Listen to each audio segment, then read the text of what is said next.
이 계약, 우리 수진의 눈물을 밟고 세우는 거래라면 무너져야 합니다. 경자가 100억짜리 계약서를 양손으로 잡았습니다. 박 부장이 냉소를 지으며 소리쳤어요. 여자 주제에 뭘 안다고? 여긴 돈이 움직이는 곳이야. 당장 나가. 미친 노인네가. 찢어지는 소리와 함께 투자자들이 충격받은 표정으로 일어섰습니다. 오늘 사연 시작하기 전에 구독과 좋아요 부탁드립니다. 서울 변두리 오래된 아파트 단지입니다. 새벽 5시 반 경자는 이미 부엌에서 하루를 시작하고 있었어요. 65살의 나이에도 허리는 고닫고 손놀림은 정확했습니다. 된장국 냄비에서 김이 모락모락 피어오르는 가운데 작은 라디오에서는 아침 뉴스가 흘러나왔어요. 오늘 100억 규모의 대형 계약 서명이 예정되어 있습니다. 금융계에서는 이번 계약이 올해 최대 규모가 될 것으로 전망하고 있는데요. 경자는 국자를 저으며 라디오 소리에 귀를 기울였습니다. 100억이라는 숫자가 어떤 의미인지는 정확히 알 수 없었지만 며느리 수진이 요즘 그 일로 얼마나 힘들어하는지는 너무나 잘 알고 있었어요. 매일 밤 12시가 넘어서야 들어오는 며느리의 뒷모습에는 피로가 잔뜩 쌓여 있었습니다. 경자는 된장국 간을 맞춰보고는 불을 약하게 줄였어요. 그리고 밥상 위에 반찬을 하나하나 정성스럽게 올렸습니다. 김치, 계란말이, 멸치볶음, 시금치나물. 딸 같은 며느리가 힘든 하루를 시작하기 전 따뜻한 밥 한 끼라도 제대로 먹이고 싶었어요. 경자는 반찬 그릇들을 가지런히 놓으며 며느리를 생각했습니다. 시집 온 지 3년 수지는 한 번도 제대로 쉬어본 적이 없었어요. 방문이 열리며 수진이 나왔습니다.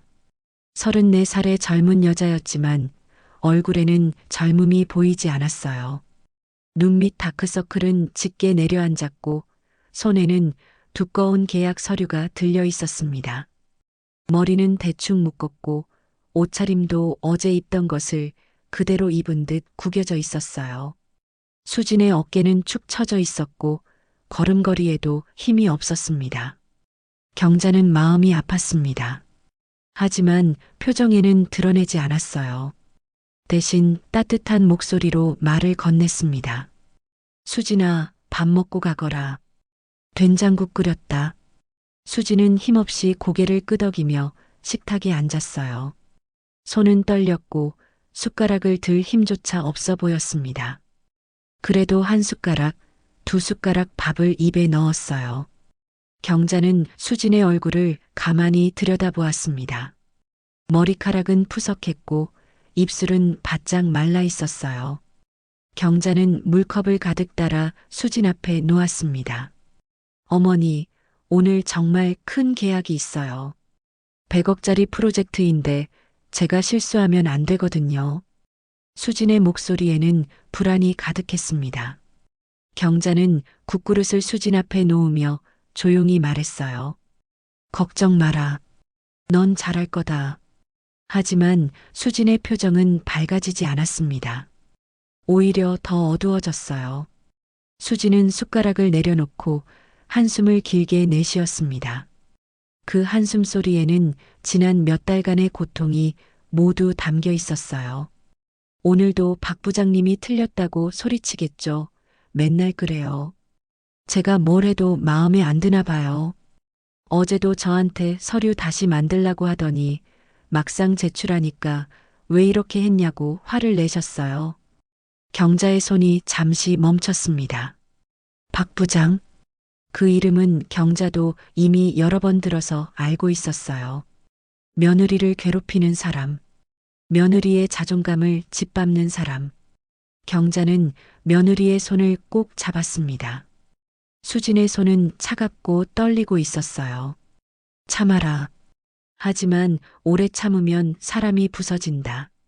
수진은 고개를 들어 시어머니를 바라봤어요. 경자의 눈빛에는 무언가 단단한 것이 있었습니다. 오랜 세월 살아오며 쌓인 지혜와 강인함이었어요. 수지는 잠시 멍하니 시어머니를 바라보다가 다시 고개를 숙였습니다. 그래도 견뎌야죠. 우리 집안 사정도 아시잖아요. 이 일 그만두면 당장 생활비가 막혀요. 남편 월급만으로는 병원비도 감당 못해요. 경자는 더 이상 아무 말도 하지 않았습니다. 다만 며느리의 등을 토닥여줄 뿐이었어요. 수지는 밥을 몇 숟가락 더 먹고는 일어섰습니다. 식탁 위에 놓인 서류 뭉치를 다시 손에 쥐었어요. 그 서류의 무게가 수진의 어깨를 짓누르는 것 같았습니다. 수지는 서둘러 가방을 챙기고 신발을 신었습니다. 현관문을 열며 뒤돌아보았어요. 다녀올게, 어머니. 조심해서 다녀와라. 문이 닫혔습니다. 경자는 홀로 남은 부엌에서 밥상을 정리하기 시작했어요. 설거지를 하며 창밖을 내다보았습니다. 회색빛 하늘이 낮게 깔려 있었어요. 비라도 올 것 같은 날씨였습니다. 멀리 보이는 아파트 단지의 회색 건물들은 더욱 음울하게 느껴졌어요. 경자는 수건으로 그릇을 닦으며 혼잣말을 했어요. 이 하늘처럼 뭔가 불길한 일이 다가오고 있는 것 같구나. 그 순간 라디오에서 다시 뉴스가 흘러나왔습니다. 오늘 계약은 금융계의 이목이 집중된 대형 프로젝트로 성공 여부에 따라 여러 사람의 운명이 바뀔 것으로 보입니다. 경자는 라디오를 껐습니다. 그리고 창밖을 응시했어요. 저 멀리 아파트 단지를 벗어나 출근길에 오른 며느리의 뒷모습이 희미하게 보이는 듯 했습니다. 경자의 가슴 한쪽이 무겁게 내려앉았어요. 무언가가 잘못되고 있다는 느낌. 그 느낌은 경자의 오랜 경험에서 나온 직감이었습니다. 경자는 식탁을 닦고 부엌을 정리했습니다. 모든 일을 마치고도 마음은 계속 무거웠어요. 며느리의 지친 얼굴, 떨리던 손, 불안에 가득 찬 눈빛이 계속 머릿속에 맴돌았습니다. 경자는 거실 소파에 앉아 한참을 생각에 잠겼어요. 창밖으로 출근하는 사람들의 모습이 보였습니다. 모두들 바쁘게 움직이고 있었어요. 하지만 경자의 눈에는 그중 누구도 보이지 않았습니다. 오직 며느리 수진의 모습만이 눈앞에 어른거렸어요. 은행 본관 15층 계약팀 사무실입니다. 수진은 엘리베이터에서 내려 복도를 걸으며 숨을 깊게 들이마셨어요. 오늘은 100억 규모 프로젝트의 최종 점검일이었습니다. 손에 든 서류는 밤새 수정한 것이었고 수진은 이번에야말로 제대로 해냈다고 생각했어요. 하지만 회의실로 들어서는 순간 분위기는 싸늘했습니다. 회의실 앞쪽에는 박 부장이 서 있었어요. 48살의 박 부장은 덩치가 크고 목소리가 컸습니다. 팀원들은 긴장한 표정으로 자리에 앉아 있었고 아무도 먼저 말을 꺼내지 않았어요. 수지는 자리에 앉으며 서류를 테이블 위에 조심스럽게 올려놓았습니다. 박 부장이 입을 열었어요. 자, 오늘이 얼마나 중요한 날인지 다들 알고 있겠죠? 100억짜리 계약입니다. 한번 실수하면 우리 팀 전체가 망하는 겁니다. 알겠습니까? 팀원들은 고개를 끄덕였습니다. 수진도 작게 고개를 숙였어요. 박 부장은 수진을 바라보며 말했습니다. 수진 대리, 자네가 준비한 최종 보고서 검토부터 할까? 수진은 서류를 건넸습니다. 박 부장은 서류를 받아들고 한 장 한 장 넘기기 시작했어요. 처음에는 조용했습니다. 하지만 몇 페이지를 넘기더니 박 부장의 얼굴이 일그러지기 시작했어요. 수진의 심장이 빠르게 뛰었습니다. 이게 뭡니까? 박 부장의 목소리가 높아졌습니다. 수진은 당황하며 대답했어요. 어제 부장님께서 수정하라고 하신 부분 모두 반영했습니다. 반영? 이게 반영이야? 숫자 배치가 왜 이래요? 투자자들이 보기 편하게 하라고 했잖아. 박 부장은 서류를 테이블 위에 내던졌습니다. 서류가 바닥에 흩어졌어요. 수지는 얼굴이 하얗게 질렸습니다. 다른 팀원들은 고개를 숙이고 아무 말도 하지 않았어요. 수지는 떨리는 손으로 서류를 주우며 말했습니다. 죄송합니다. 다시 수정하겠습니다. 박 부장은 비웃듯이 말했어요. 여자 주제에 뭘 안다고. 이런 큰 계약은 남자들이 해야 하는 건데 왜 자꾸 나서려고 해요? 회의실 안이 순간 조용해졌습니다. 누군가 작게 웃었어요. 수지는 고개를 들 수 없었습니다. 귀가 뜨겁고 눈시울이 뜨거워졌어요. 하지만 울 수는 없었습니다. 여기서 울면 더 약해 보일 것 같았어요. 박 부장은 계속 말을 이었습니다. 커피나 타와요. 우리 남자들끼리 제대로 된 회의 좀 해야겠어. 수지는 자리에서 일어났습니다. 다리에 힘이 없었지만 어떻게든 걸어야 했어요. 회의실 문을 열고 나가는 수진의 뒷모습을 보며 몇몇 팀원들이 키득거렸습니다. 수지는 그 웃음소리를 등 뒤로 들으며 복도를 걸었어요. 복도 끝 작은 창문 앞에 섰습니다.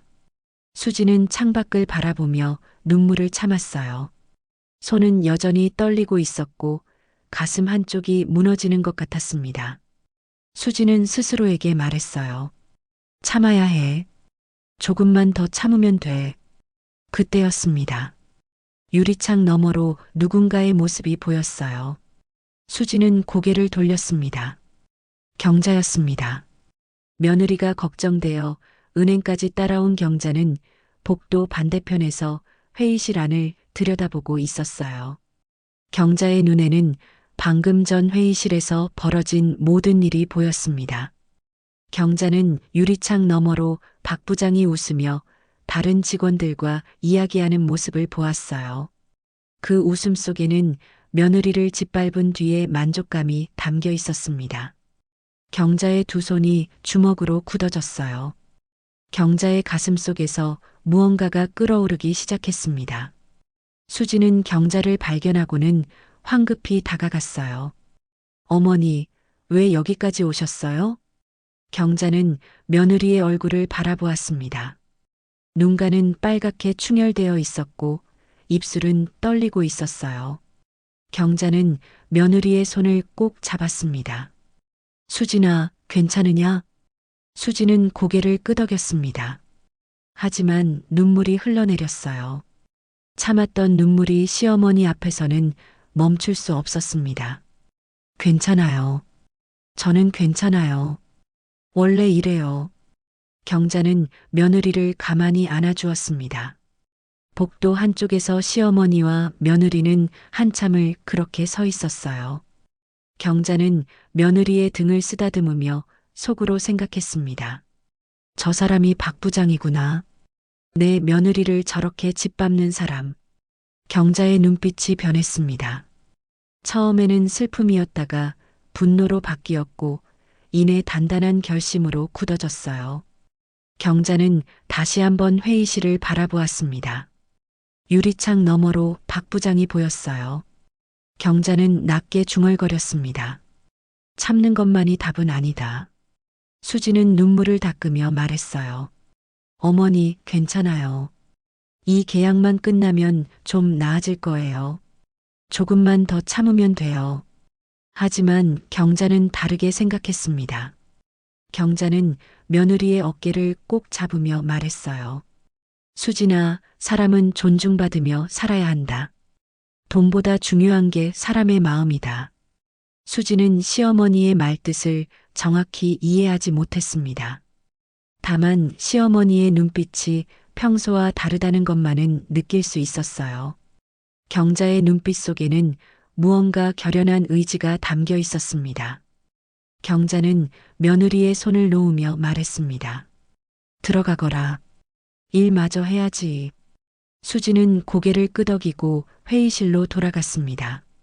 경자는 그 뒷모습을 지켜보며 다시 한번 회의실 안을 응시했어요.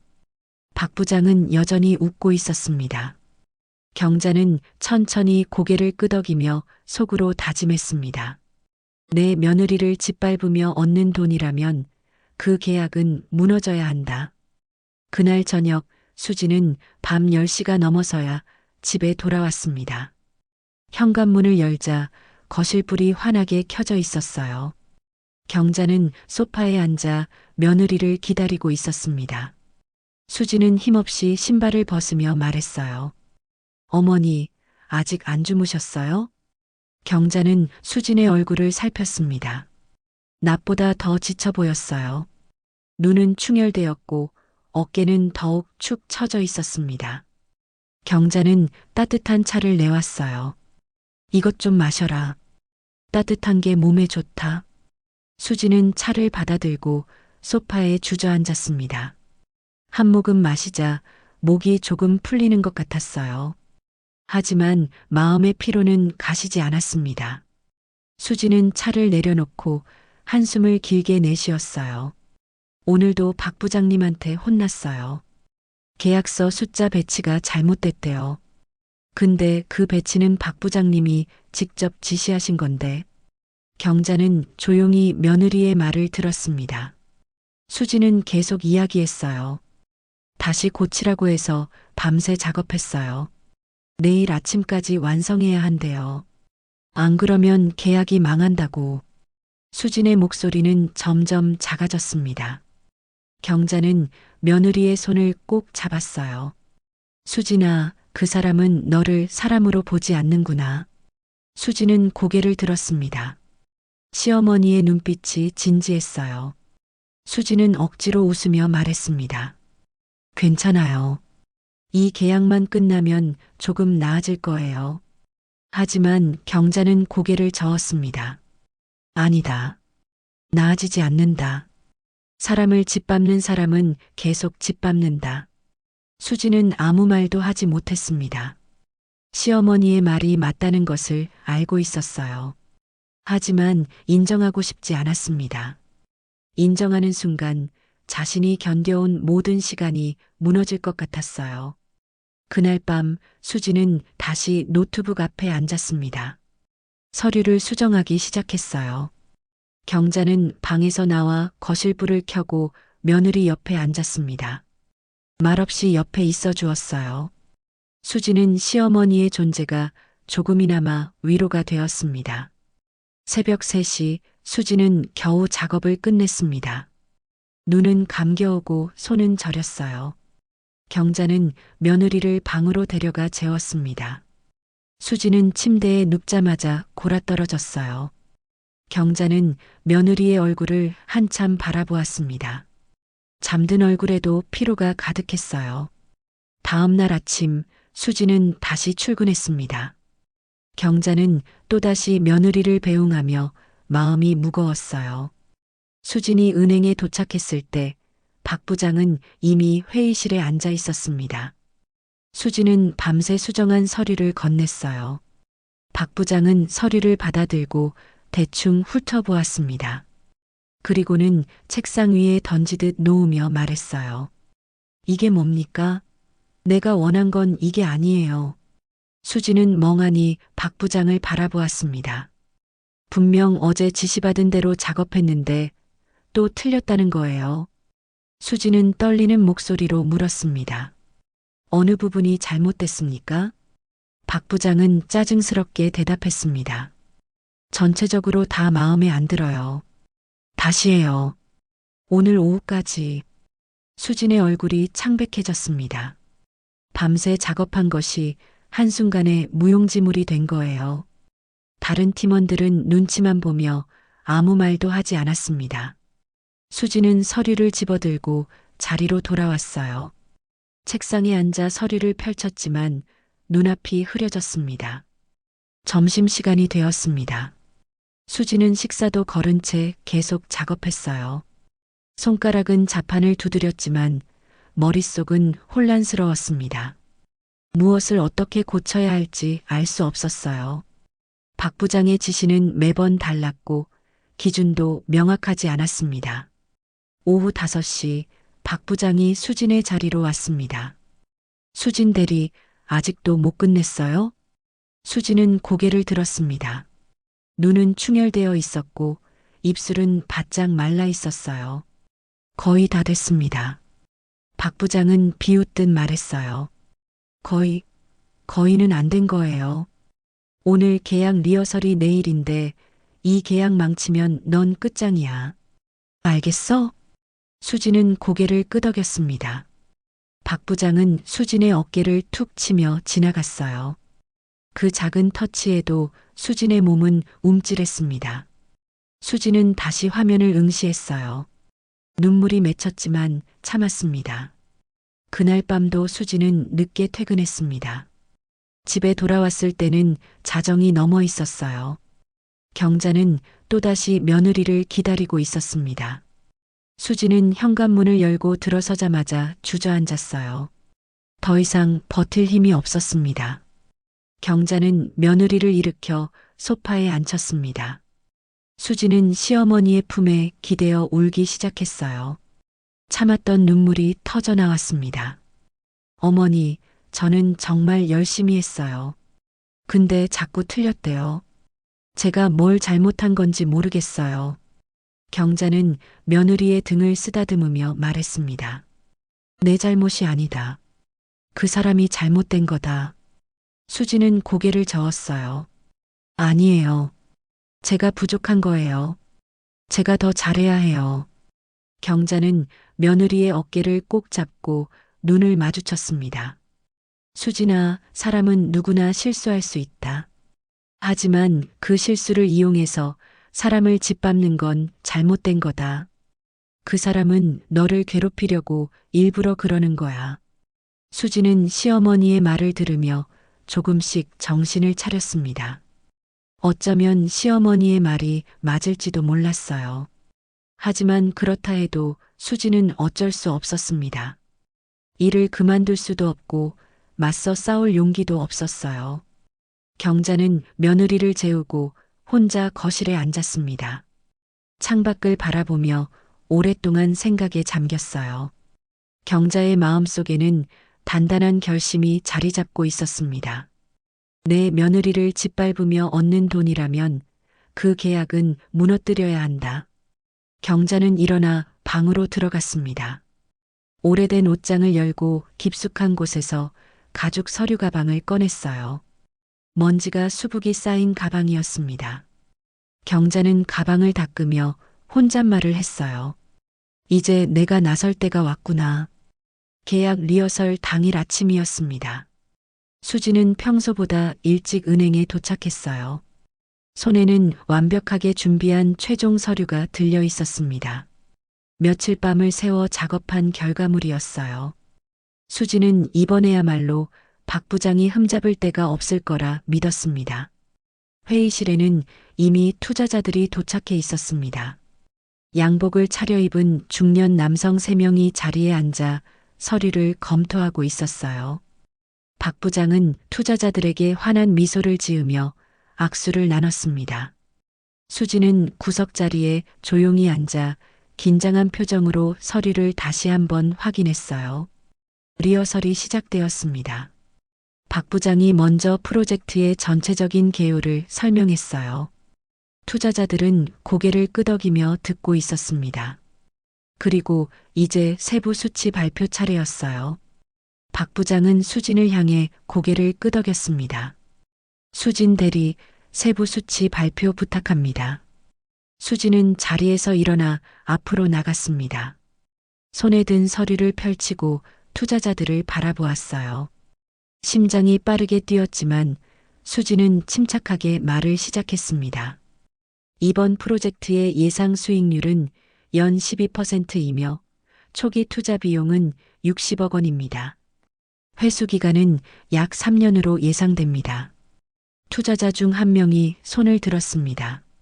수익률 12%라고 하셨는데 이 수치는 어떤 근거로 산정된 겁니까? 수지는 서류를 넘기며 대답했어요. 지난 5년간의 시장 데이터를 기반으로 산출했습니다. 여기 보시면. 그 순간 박 부장이 끼어들었습니다. 잠깐, 수진 대리. 12%가 아니라 15% 아닙니까? 수지는 당황했습니다. 서류에는 분명 12%라고 적혀 있었어요. 수지는 박 부장을 바라보며 말했습니다. 부장님, 제가 받은 자료에는 12%로 되어 있는데요. 박 부장의 얼굴이 굳어졌습니다. 그는 수진에게 다가와 서류를 빼앗듯 가져갔어요. 그리고는 투자자들에게 억지로 웃으며 말했습니다. 죄송합니다. 저희 직원이 착오를 일으킨 것 같습니다. 정확한 수치는 15%입니다. 투자자들은 서로 눈빛을 교환했습니다. 불안한 기색이었어요. 수지는 자리로 돌아와 앉으며 손을 떨었습니다. 분명 박 부장이 어제 준 자료에는 12%라고 적혀 있었어요. 하지만 이제 와서 변명해봤자 소용없었습니다. 리허설이 끝난 뒤 투자자들이 나갔습니다. 회의실에는 박 부장과 팀원들, 그리고 수진만 남았어요. 박 부장은 문이 닫히자마자 수진에게 다가왔습니다. 목소리는 낮았지만 분노가 가득했어요. 수진 대리, 방금 그게 뭡니까? 투자자들 앞에서 틀린 수치를 발표해요? 수진은 떨리는 목소리로 대답했습니다. 부장님께서 어제 주신 자료에는 12%라고 되어 있었습니다. 박 부장은 코웃음을 쳤습니다. 내가 언제 12%라고 했어요? 당신이 잘못 본 거겠죠. 이 계약 망치면 넌 끝장이야. 수지는 더 이상 아무 말도 할 수 없었습니다. 다른 팀원들은 고개를 숙이고 있었어요. 아무도 수진을 도와주지 않았습니다. 박 부장은 수진의 어깨를 거칠게 밀치며 지나갔어요. 수진은 비틀거렸지만 겨우 중심을 잡았습니다. 박 부장이 회의실을 나가자 팀원 하나가 수진에게 다가와 작게 속삭였어요. 수진 씨, 조심해요. 박 부장님 화나면 정말 무섭거든요. 수진은 고개를 끄덕였습니다. 혼자 남은 회의실에서 수진은 책상에 앉아 눈물을 참았어요. 손은 계속 떨렸고 가슴은 답답했습니다. 수진은 창밖을 바라보며 혼잣말을 했어요. 내가 뭘 잘못한 걸까? 바로 그때였습니다. 회의실 문이 열렸어요. 수진은 고개를 들었습니다. 경자였습니다. 손에는 오래된 가죽 서류 가방이 들려 있었어요. 경자는 며느리를 보자 다가와 손을 잡았습니다. 수진아, 괜찮으냐? 수진은 눈물을 닦으며 고개를 저었습니다. 어머니, 왜 여기까지 오셨어요? 괜찮아요. 저는 괜찮아요. 하지만 경자는 며느리의 얼굴을 보며 알 수 있었습니다. 며느리는 전혀 괜찮지 않았어요. 경자는 회의실 안을 둘러보았습니다. 테이블 위에는 흩어진 서류들이 놓여 있었어요. 경자는 그 서류들을 집어들고 천천히 읽기 시작했습니다. 이게 그 100억짜리 계약 서류구나. 수지는 고개를 끄덕였습니다. 경자는 서류를 내려놓고 며느리를 바라보았어요. 수진아, 이 계약이 그렇게 중요하냐? 수지는 대답했습니다. 네, 어머니. 이 계약이 성사되면 저희 팀 전체가 승진할 수 있어요. 제 커리어에도 정말 중요한 일이에요. 경자는 고개를 끄덕였습니다. 하지만 경자의 눈빛은 다른 생각을 하고 있었어요. 경자는 며느리의 손을 꼭 잡으며 말했습니다. 수진아, 사람이 먼저다. 돈보다 사람이 먼저야. 수지는 시어머니의 말뜻을 이해하지 못했습니다. 경자는 며느리를 일으켜 세우고 복도로 나갔어요. 그리고는 조용히 말했습니다. 이제 집에 가자. 오늘은 쉬어야 한다. 수지는 고개를 저었습니다. 안 돼요. 아직 일이 남았어요. 내일이 본 계약일인데. 경자는 단호하게 말했어요. 아니다. 내 몸이 먼저다. 수지는 시어머니의 강한 눈빛에 더 이상 반박할 수 없었습니다. 경자는 며느리의 손을 잡고 은행을 나섰어요. 엘리베이터를 타고 내려가는 동안 경자는 손에 든 가죽 서류 가방을 내려다보았습니다. 경자의 마음속에는 이미 계획이 세워지고 있었어요. 엘리베이터가 1층에 도착했습니다. 문이 열리고 경자와 수진이 나오려는 순간 박 부장과 마주쳤어요. 박 부장은 경자를 보며 눈살을 찌푸렸습니다. 수진 대리, 지금 어디 가는 겁니까? 일은 끝났어요? 수진은 대답하려 했지만 경자가 먼저 입을 열었습니다. 우리 며느리 오늘은 집에 갑니다. 박 부장은 경자를 위아래로 훑어보며 비웃듯 말했어요. 어르신, 여기는 회사입니다. 가족이라고 함부로 들어올 곳이 아니에요.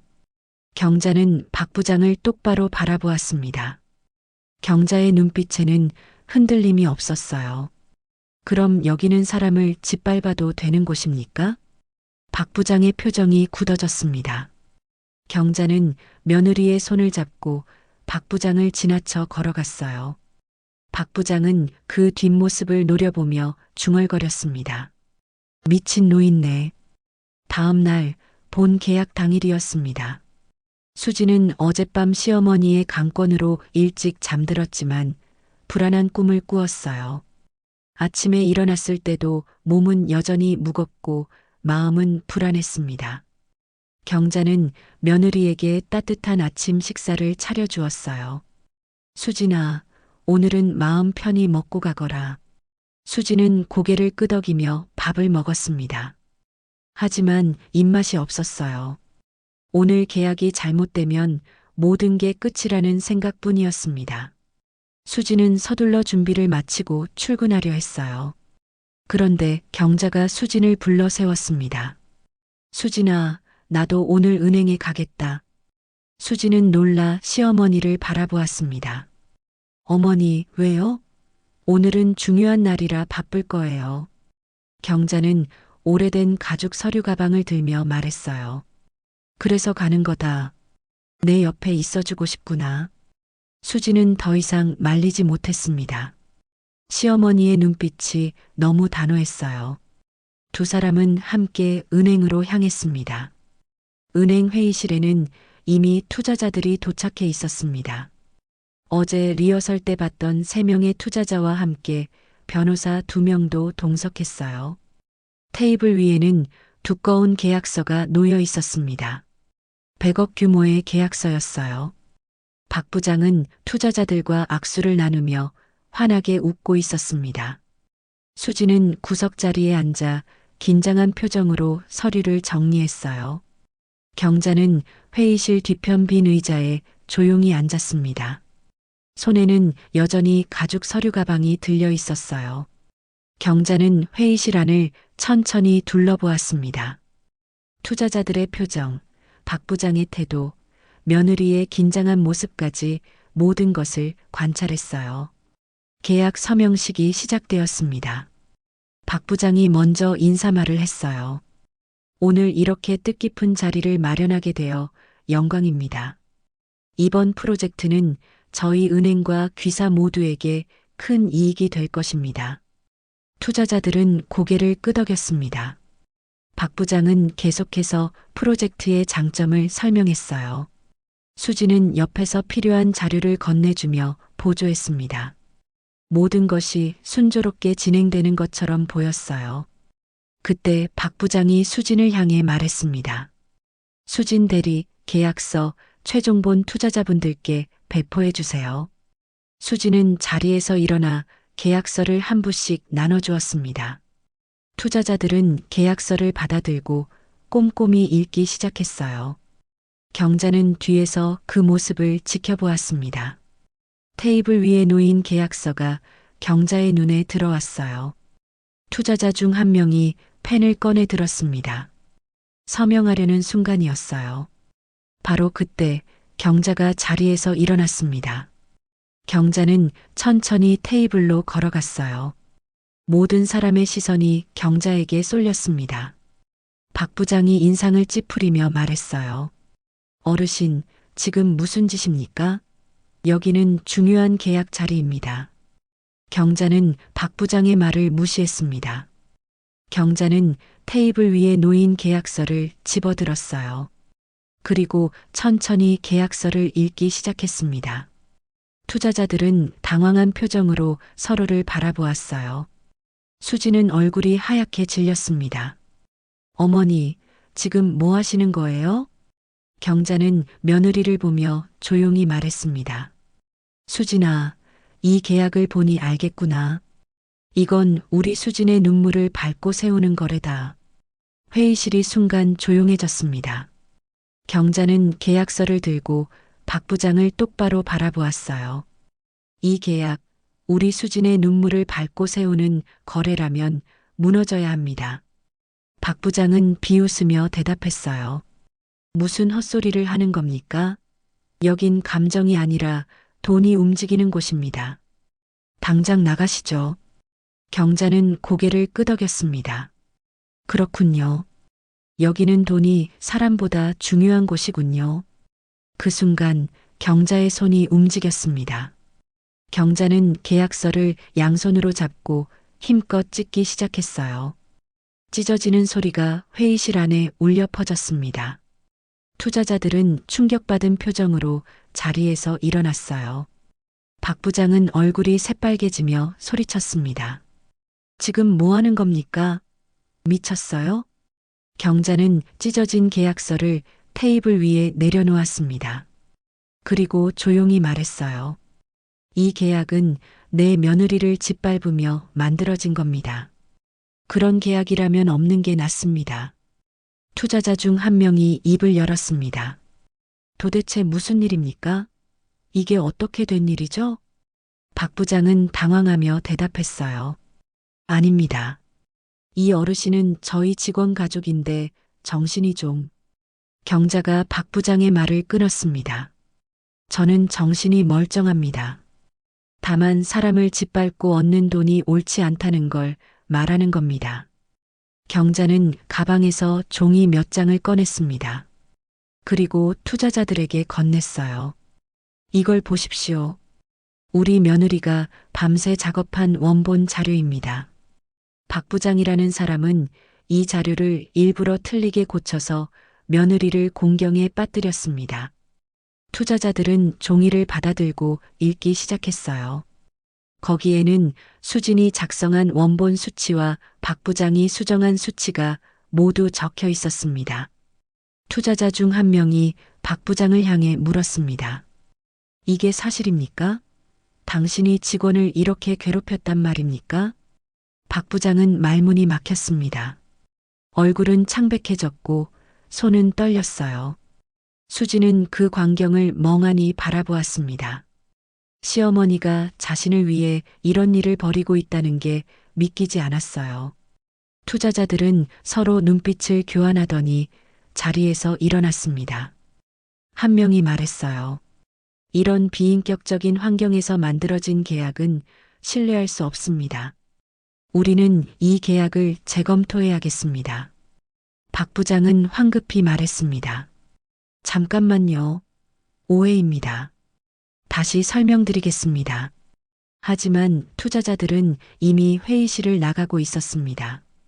100억 규모의 계약이 한순간에 무너지는 순간이었어요. 박 부장은 주저앉으며 머리를 감싸쥐었습니다.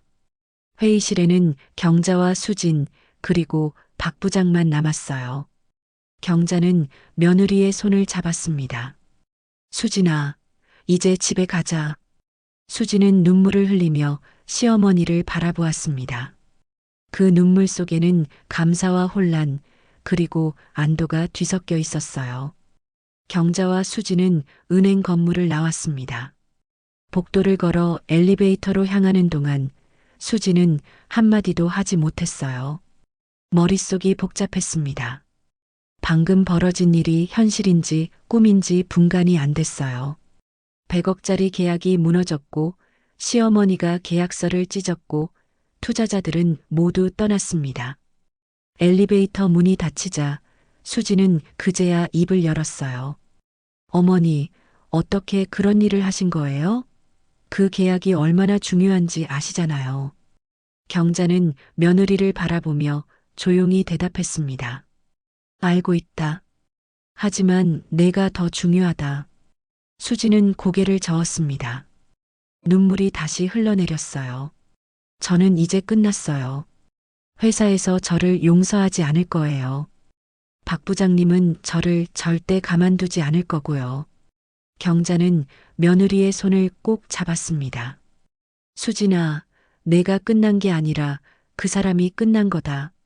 사람을 짓밟는 사람은 언젠가 반드시 대가를 치르게 되어 있다. 엘리베이터가 1층에 도착했습니다. 문이 열리고 두 사람은 밖으로 나왔어요. 은행 로비는 여전히 사람들로 붐볐습니다. 아무도 방금 위층에서 무슨 일이 벌어졌는지 몰랐어요. 경자와 수지는 은행을 빠져나와 근처 공원으로 향했습니다. 공원 벤치에 나란히 앉았습니다. 가을바람이 살랑살랑 불어왔어요. 수지는 벤치에 앉아 멍하니 하늘을 바라보았습니다. 머릿속에는 여전히 혼란스러운 생각들이 소용돌이쳤어요. 경자는 며느리 옆에 조용히 앉아 함께 하늘을 바라보았습니다. 한참의 침묵이 흘렀습니다. 수진이 먼저 입을 열었어요. 어머니, 저는 늘 참는 게 맞는 줄 알았어요. 가족을 위해서, 생활을 위해서 참아야 한다고 생각했어요. 그게 어른의 책임이라고 믿었거든요. 경자는 며느리의 말을 가만히 들었습니다. 수지는 계속 이야기했어요.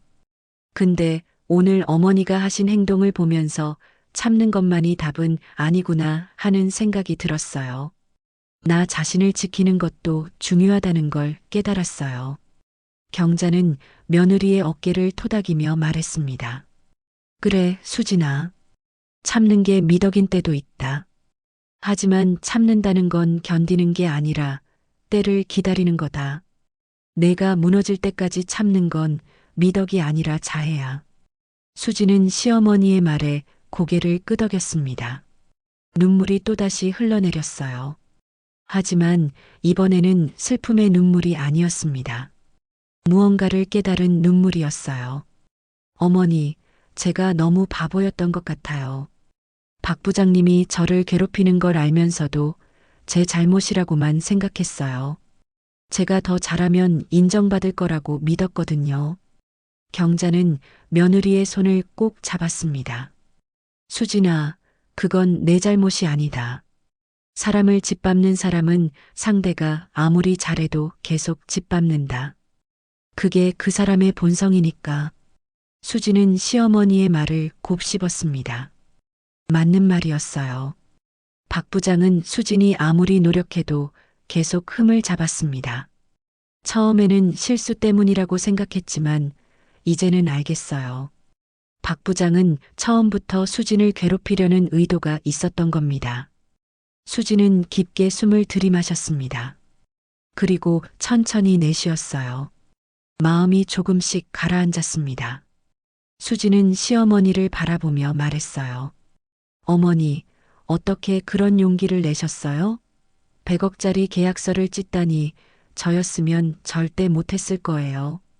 경자는 빙그레 웃었습니다. 용기라기보다는 더 이상 참을 수 없었다.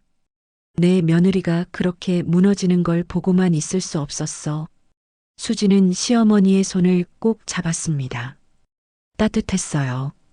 그 온기가 수진의 마음까지 따뜻하게 만들었습니다. 수지는 처음으로 마음 깊은 곳에서 우러나오는 감사를 느꼈어요. 어머니, 감사합니다. 정말 감사해요. 경자는 며느리의 머리를 쓰다듬었습니다. 고맙긴. 이제 내 목소리를 내봐라. 넌 충분히 잘했다. 이제는 내가 원하는 대로 살아도 된다. 수지는 고개를 끄덕였습니다. 그리고 속으로 다짐했어요. 이제는 더 이상 참기만 하지 않겠다고. 자신을 지킬 것이라고. 수진의 눈빛에는 새로운 빛이 깃들기 시작했습니다. 두 사람은 벤치에서 일어나 집으로 향했습니다. 걸어가는 동안 수지는 주변 풍경을 다시 보게 되었어요. 길가에 핀 코스모스, 하늘을 나는 새들, 웃으며 걷는 사람들. 그동안 수지는 이런 것들을 볼 여유가 없었습니다. 오직 일과 박 부장의 눈치만 보며 살았어요. 하지만 이제는 달랐습니다. 집에 도착했을 때 수진의 휴대전화가 울렸습니다. 회사에서 온 전화였어요. 수진은 전화를 받았습니다. 인사팀 직원이었어요. 수진 대리님, 내일 오전 10시에 인사팀으로 와주시기 바랍니다. 수진은 예상했던 일이었습니다. 아마도 징계나 해고 통보일 거예요. 수진은 침착하게 대답했습니다. 알겠습니다. 전화를 끊고 수진은 경자를 바라보았어요. 경자는 며느리의 표정을 살폈습니다. 회사에서 온 전화냐? 수진은 고개를 끄덕였습니다. 네, 내일 인사팀에 오래요. 아마 징계받을 것 같아요. 경자는 며느리의 손을 잡았습니다. 무섭지 않으냐? 수진은 잠시 생각하다가 대답했어요. 이상하게 무섭지 않아요. 오히려 후련해요. 이제 더 이상 박 부장님 눈치 안 봐도 되잖아요. 경자는 며느리의 말에 웃음을 지었습니다. 그래, 수진아. 내가 이제 깨달은 거다. 사람은 자존감을 지키며 사는 게 가장 중요하다는 걸. 수진은 고개를 끄덕였습니다. 그리고 처음으로 마음 편하게 저녁 식사를 했어요. 경자가 차려준 밥상은 언제나처럼 따뜻하고 정성스러웠습니다. 수지는 밥을 먹으며 생각했어요. 앞으로 어떻게 될지 모르지만 이제는 혼자가 아니라는 걸 알았습니다. 시어머니가 옆에 있고 자신을 지킬 용기도 생겼어요. 저녁을 먹고 난 뒤 수지는 방에 들어가 거울을 보았습니다. 거울 속 자신의 얼굴이 달라 보였어요. 여전히 지쳐 보이긴 했지만 눈빛만큼은 달랐습니다. 흔들리지 않는 단단함이 있었어요. 수지는 거울 속 자신에게 말했습니다. 이제 시작이야. 나답게 사는 거. 다음 날 아침 수지는 평소보다 일찍 일어났습니다. 거울 앞에 서서 단정하게 옷을 차려입었어요. 검은색 재킷에 흰 블라우스, 그리고 깔끔하게 빗은 머리. 수지는 거울 속 자신을 바라보며 깊게 숨을 들이마셨습니다. 오늘은 중요한 날이었어요. 경자는 아침 식사를 차려놓고 며느리를 기다렸습니다. 수진이 식탁에 앉자 경자는 따뜻한 국을 건네주었어요. 수진아, 오늘 힘든 하루가 될 거다. 든든하게 먹고 가거라. 수진은 고개를 끄덕이며 밥을 먹었습니다. 이상하게도 마음이 편했어요. 어제까지만 해도 불안하고 무서웠는데 오늘은 달랐습니다. 수지는 젓가락을 놓고 시어머니를 바라보았어요. 어머니, 저 오늘 당당하게 말할 거예요. 제가 잘못한 게 아니라고요. 경자는 며느리의 손을 꼭 잡았습니다. 그래, 내 목소리를 내라. 나는 내 편이다. 수지는 집을 나서 은행으로 향했습니다. 출근길은 평소와 같았지만 수진의 마음가짐은 완전히 달랐어요. 더 이상 눈치 보지 않기로 했습니다. 은행 건물에 도착해 엘리베이터를 탔어요. 15층 버튼을 누르자 마음이 차분하게 가라앉았습니다. 인사팀 사무실 앞에 도착했습니다. 문을 열고 들어가자 인사팀장이 책상 앞에 앉아 있었어요. 그리고 그 옆에는 박 부장도 함께 있었습니다. 박 부장은 수진을 보자 찡그린 표정을 지었어요. 수진은 침착하게 의자에 앉았습니다. 인사팀장이 입을 열었습니다. 수진 대리, 어제 계약 건으로 큰 문제가 발생했습니다. 투자자들이 계약을 취소했고 은행은 막대한 손해를 입었어요. 이에 대해 어떻게 생각하십니까? 수진은 침착하게 대답했습니다. 제 책임이 아닙니다. 박 부장이 끼어들었습니다. 무슨 소리야? 내 시어머니가 계약서를 찢었잖아. 내가 책임져야지. 수진은 박 부장을 똑바로 바라보았습니다. 예전 같았으면 고개를 숙였을 거예요. 하지만 이제는 달랐습니다. 박 부장님, 제 시어머니가 계약서를 찢은 이유가 뭔지 아십니까? 박 부장은 말문이 막혔습니다. 수진은 계속 말했어요. 시어머니는 제가 부당하게 괴롭힘을 당하는 걸 보고 그러신 겁니다. 박 부장님은 저를 지속적으로 괴롭혔어요. 일부러 틀린 자료를 주고 제가 실수한 것처럼 만들었죠. 인사팀장이 물었습니다. 증거가 있습니까? 수진은 가방에서 서류를 꺼냈습니다. 그동안 수진이 작업했던 모든 원본 자료와 박 부장이 수정한 자료들이었어요. 수진은 그 서류들을 테이블 위에 올려놓았습니다. 여기 모든 증거가 있습니다. 제가 작성한 원본과 박 부장님이 수정한 내용을 비교해 보시면 알 수 있어요. 인사팀장은 서류를 받아들고 꼼꼼히 읽기 시작했습니다. 박 부장의 얼굴이 점점 창백해졌어요. 수지는 침착하게 계속 말했습니다. 박 부장님은 저에게 성차별적인 발언도 했습니다. 여자라서 일을 못한다고 커피나 타라고 했어요. 이 모든 게 직장 내 괴롭힘입니다. 인사팀장은 서류를 내려놓고 박 부장을 바라보았습니다. 박 부장님, 이게 사실입니까? 박 부장은 당황하며 대답했어요. 아닙니다. 이건 오해입니다. 수진 대리가 일을 제대로 못해서 지도한 것뿐이에요. 수진은 고개를 저었습니다. 지도와 괴롭힘은 다릅니다. 박 부장님은 저를 지도한 게 아니라 짓밟았어요. 그 순간 인사팀 사무실 문이 열렸습니다. 경자가 들어왔어요. 손에는 여전히 가죽 서류 가방이 들려 있었습니다. 박 부장은 경자를 보자 얼굴을 찌푸렸어요. 어르신, 여기는 회사 내부 문제를 다루는 곳입니다. 외부인은 들어올 수 없어요. 경자는 박 부장을 무시하고 인사팀장을 향해 말했습니다. 저도 증언할 게 있습니다. 경자는 가방에서 녹음기를 꺼냈습니다. 그리고 재생 버튼을 눌렀어요. 녹음기에서 박 부장의 목소리가 흘러나왔습니다.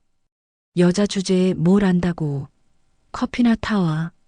이 계약 망치면 넌 끝장이야. 인사팀장의 표정이 굳어졌습니다. 박 부장은 얼굴이 새빨개지며 소리쳤어요. 이건 불법 녹음입니다. 무효예요. 경자는 침착하게 대답했습니다. 불법이든 아니든 당신이 한 말은 사실입니다. 인사팀장은 녹음기를 끄고 박 부장을 바라보았습니다. 박 부장님, 이건 심각한 문제입니다. 직장 내 괴롭힘과 성차별은 회사 규정에 명백히 위반되는 행위예요. 박 부장은 말을 더듬었습니다. 아닙니다. 저는 그냥 수진이 일어서며 말했습니다. 박 부장님, 이제 그만하세요. 저는 더 이상 당하고만 있지 않을 겁니다. 수진의 목소리는 단호했습니다. 예전에 떨리던 목소리가 아니었어요. 박 부장은 수진을 바라보며 말문이 막혔습니다. 수진의 눈빛이 달라져 있었어요. 인사팀장이 말했습니다. 박 부장님, 일단 대기 발령 조치하겠습니다. 이 건에 대해서는 본부장님과 상의 후 징계위원회를 열도록 하겠습니다. 박 부장은 입을 열려다가 닫았습니다. 더 이상 변명할 말이 없었어요. 박 부장은 자리에서 일어나 사무실을 나갔습니다. 그 뒷모습은 초라했어요. 인사팀장은 수진을 바라보며 말했습니다. 수진 대리, 이번 일로 고생 많으셨습니다. 회사 차원에서 사과드립니다. 앞으로 이런 일이 재발하지 않도록 하겠습니다. 수진은 고개를 끄덕였습니다. 하지만 수진의 마음은 이미 결정되어 있었어요. 수진은 침착하게 말했습니다. 팀장님, 저는 사직서를 제출하겠습니다. 인사팀장은 놀란 표정을 지었습니다. 사직이요? 왜요? 이제 문제가 해결됐는데요. 수진은 빙그레 웃었습니다. 저는 이제 다른 길을 걷고 싶습니다. 사람을 지키는 일을 하고 싶어요. 경자는 며느리의 어깨를 토닥이며 말했습니다. 잘 결정했다, 수진아. 수진은 인사팀 사무실을 나왔습니다. 복도를 걸으며 창밖을 바라보았어요. 하늘은 맑았고 햇살은 따뜻했습니다. 수진은 처음으로 자유로움을 느꼈어요. 더 이상 눈치 보지 않아도 되고 짓밟히지 않아도 됩니다. 수지는 경자와 함께 은행을 떠났어요. 새로운 시작을 향해 걸어가는 두 사람의 발걸음은 가벼웠습니다. 두 달이 흘렀습니다. 가을은 깊어지고 겨울이 다가오고 있었어요. 서울 변두리 오래된 아파트 단지는 여전히 그대로였지만 경자와 수진의 삶은 완전히 달라져 있었습니다. 수진은 은행을 그만두고 새로운 일을 시작했어요. 작은 법률사무소에서 일하게 된 겁니다. 직장 내 괴롭힘과 부당해고를 당한 사람들을 돕는 일이었어요. 월급은 은행 다닐 때보다 적었지만 수진의 얼굴에는 생기가 돌았습니다. 어느 저녁 수진은 평소보다 일찍 퇴근했어요.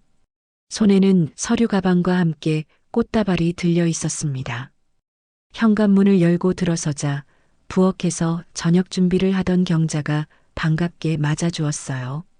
수진아, 오늘 일찍 왔구나. 수진은 환하게 웃으며 꽃다발을 건넸습니다. 어머니께 드리려고 샀어요. 그동안 감사한 마음을 전하고 싶어서요. 경자는 꽃다발을 받아들고 미소를 지었습니다. 수진의 얼굴을 보니 정말 많이 달라져 있었어요. 예전처럼 지쳐 보이지 않았고 눈빛에는 자신감이 가득했습니다. 수진아, 요즘 일은 어떠냐?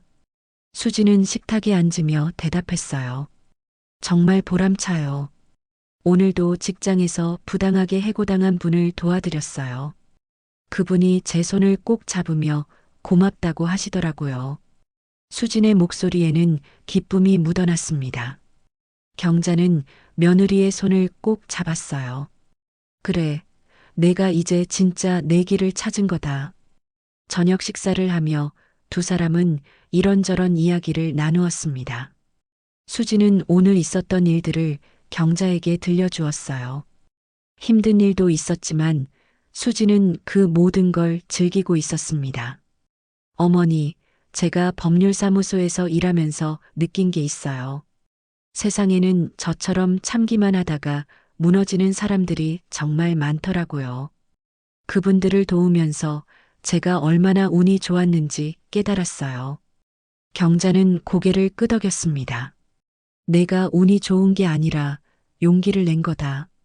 그리고 이제는 다른 사람들에게도 그 용기를 나눠주고 있는 거고. 수지는 시어머니의 말에 깊이 공감했습니다. 며칠 전에는 젊은 여직원이 찾아왔었어요. 직장에서 성희롱을 당했지만 참아야 한다고 생각했던 사람이었습니다. 수지는 그 여직원에게 자신의 이야기를 들려주었어요. 그리고 함께 법적 대응을 준비했습니다. 어머니, 저는 이제 알아요. 돈보다 소중한 건 사람을 지키는 거라는 걸요. 경자는 며느리의 얼굴을 바라보며 흐뭇하게 웃었습니다. 경자가 그토록 바라던 모습이었어요. 며느리는 이제 더 이상 눈물로 버티지 않았습니다. 당당하게 맞서 싸우고 자신의 목소리를 냈어요. 저녁을 먹고 난 뒤 두 사람은 거실 소파에 앉아 차를 마셨습니다. 창밖으로는 겨울이 다가오는 저녁 풍경이 보였어요. 가로등이 하나둘 켜지고 사람들은 집으로 돌아가고 있었습니다. 수진이 물었습니다. 어머니, 그때 계약서를 찢으실 때 무섭지 않으셨어요? 경자는 차를 한 모금 마시고 대답했어요. 무섭긴 했지. 하지만 내 며느리가 무너지는 걸 보는 게 더 무서웠다. 수지는 시어머니의 손을 꼭 잡았습니다. 따뜻했어요. 그 따뜻함이 수진의 가슴까지 전해졌습니다. 어머니 덕분에 저는 새로운 삶을 살게 됐어요. 정말 감사해요. 경자는 며느리의 머리를 쓰다듬으며 말했습니다. 고맙긴. 내가 잘해준 거지. 이제 내 목소리로 살아라. 그게 진짜 복수다. 수지는 고개를 끄덕였습니다. 복수? 그 단어가 예전과는 다르게 들렸어요. 복수는 상대를 해치는 게 아니라 자신을 지키고 더 나은 사람이 되는 것이었습니다. 며칠 뒤 수지는 법률사무소에서 중요한 소식을 들었습니다. 박 부장이 결국 은행에서 해고되었다는 소식이었어요. 여러 직원들이 박 부장의 괴롭힘을 증언했고 은행은 그를 내보낼 수밖에 없었습니다. 수지는 그 소식을 듣고도 별다른 감정이 들지 않았어요. 오히려 담담했습니다. 퇴근길에 수지는 예전에 다니던 은행 앞을 지나쳤습니다. 건물을 올려다보니 감회가 새로웠어요. 저 안에서 수지는 무너졌었지만 동시에 다시 일어섰습니다. 수지는 은행 건물을 향해 작게 인사했어요. 안녕, 과거의 나. 집으로 돌아오는 길, 수지는 공원을 지나쳤습니다. 경자와 함께 앉았던 그 벤치가 보였어요.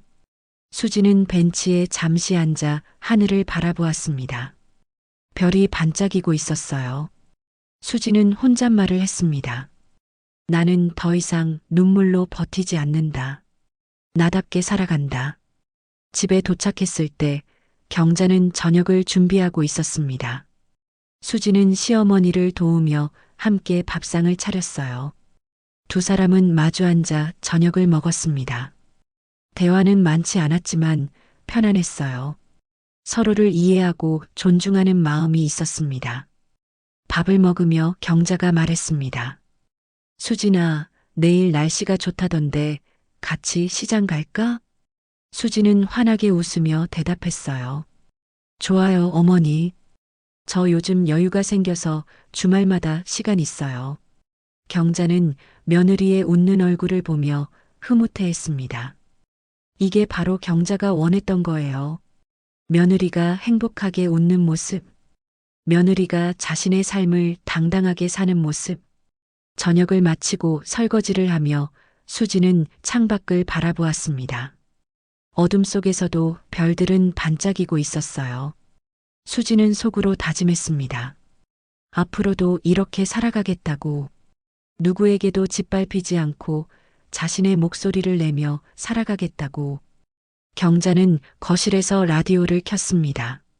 잔잔한 음악이 흘러나왔어요. 수지는 설거지를 마치고 경자 옆에 앉았습니다. 두 사람은 말없이 음악을 들으며 함께 시간을 보냈어요. 수지는 시어머니를 바라보며 생각했습니다. 이 사람이 없었다면 지금의 나는 없었을 거라고. 경자는 수진에게 용기를 주었고 새로운 길을 열어주었어요. 수지는 평생 이 은혜를 잊지 않을 겁니다. 밤이 깊어졌습니다. 두 사람은 각자의 방으로 들어갔어요. 수지는 침대에 누워 천장을 바라보았습니다. 마음이 편안했어요. 내일은 어떤 하루가 될까? 수지는 기대되는 마음으로 눈을 감았습니다. 이제 수진의 삶은 눈물이 아니라 웃음으로 가득할 거예요. 그렇게 수지는 평화로운 잠에 빠져들었습니다. 오늘 사연 들어주셔서 감사합니다. 구독과 좋아요 부탁드리며 더 좋은 사연으로 찾아뵙겠습니다.